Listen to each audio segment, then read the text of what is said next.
झेलम का युद्ध 326 बीसी में यूनानी विजेता सिकंदर और भारतीय नरेश पोरस के मध्य हुआ था।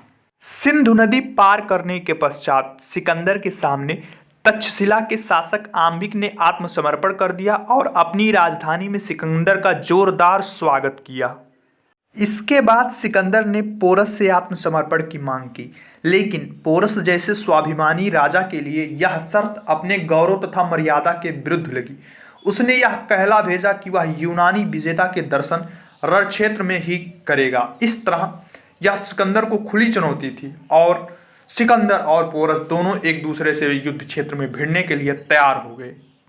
इसके बाद पोरस तथा सिकंदर की सेनाएं झेलम नदी के पूर्वी तथा पश्चिमी तटों पर आ गईं। बरसात के कारण झेलम नदी में बाढ़ आ गई थी।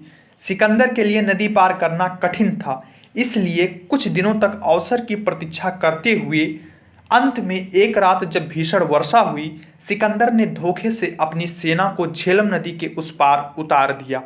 सिकंदर के इस कार्य से भारतीय लोग आश्चर्यचकित रह गए और पोरस ने अपने पुत्र के नेतृत्व में 2000 सैनिकों के साथ उसको सिकंदर को रोकने के लिए भेजा, लेकिन पोरस का पुत्र युद्ध मैदान में ज्यादा देर तक नहीं टिक सका और मारा गया।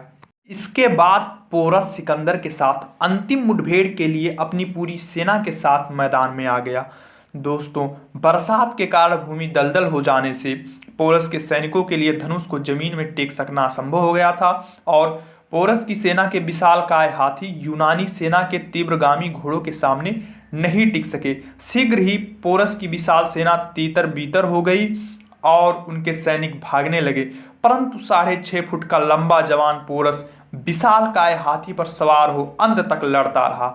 जब विजय की समस्त आशाएं क्षीण हो गई तो पोरस ने अपने हाथी को युद्ध भूमि से मोड़ लिया। यह देखकर सिकंदर ने तक्षशिला के राजा आम्भी को आत्मसमर्पण के संदेश के साथ पोरस के पास भेजा, लेकिन जैसे ही पोरस ने देशद्रोही आम्भी को देखा, घायल पोरस की भुजाएं एक बार पुनः फड़क उठी तथा उसने आम्भिक का वध करने के लिए अपनी बची हुई शक्ति से आम्भिक के ऊपर भाले का अंतिम प्रहार किया, लेकिन आम्भिक बच गया। आम्भी के वापस लौटने के बाद सिकंदर ने दूसरा दूत मंडल पोरस को मनाने के लिए भेजा। इसमें पोरस का मित्र मेरुस भी था। उसके प्रयास से पोरस आत्मसमर्पण के लिए राजी हो गया तथा उसने अपने को यूनानी सेना के हवाले कर दिया। वह यूनानी सेना द्वारा बंदी बना लिया गया तथा घायल अवस्था में सिकंदर के सामने लाया गया। पोरस के शरीर पर 9 घाव थे।